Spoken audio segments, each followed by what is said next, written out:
Flynn. Thank you, Mr Speaker. My question is to the Minister for Climate Change and Energy. Yesterday, the Minister informed the House that 200 jobs could be lost with the possible closure of Gladstone Power Station in 2029.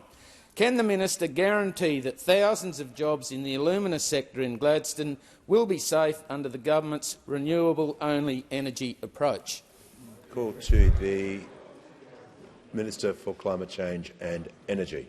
Well, thank you very much, Mr Speaker. I thank the honourable member for his question, but I disagree with the premise, just like I disagree with him that climate change isn't primarily caused by human activity. Mr Speaker, I disagree on a number of fronts with the member for Flynn.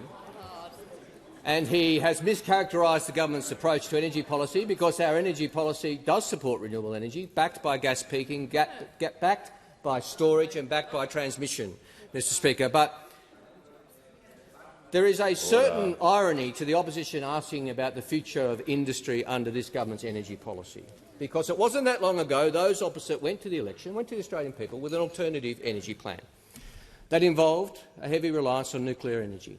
Now, the opposition, under the stewardship of the now Shadow Treasurer, told the Australian people that their plan was 44% cheaper. And when you looked at their plan, it only was 44% cheaper because it assumed 40% less energy use across Australia. Now, how would you possibly get to 40% less energy use in Australia? Well, there's only one way.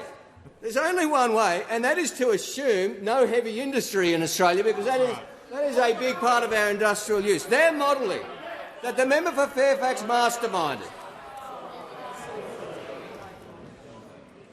Members on my right, I'd like to hear from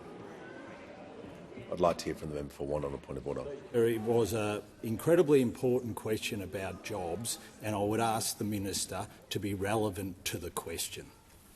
Yeah, the minister wasn't asked about anything the opposition had done.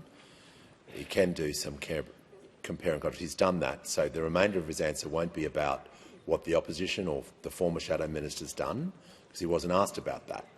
So he'll need to be directly relevant. If he's talking about opposition policies, he'll need to make it directly relevant to the question he was asked about the jobs in the member's electorate.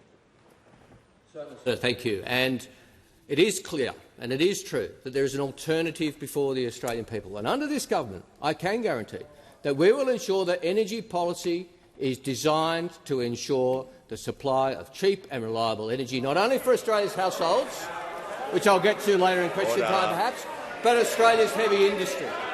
Australia's heavy industry. And when we went to the election, we did not promise or assume that our energy use in Australia would halve from 45.9 terawatt-hours to 23.3 terawatt-hours. We did not assume that halving of energy use in heavy industry would occur. Now, the Tomago smelter uses 8.3 terawatt-hours of electricity. The only way you could achieve the outcomes promised by those opposite is to assume the closure of the Tomago smelter and the aluminium industry in the electorate of Flynn. That's the only way they could make their sums add up.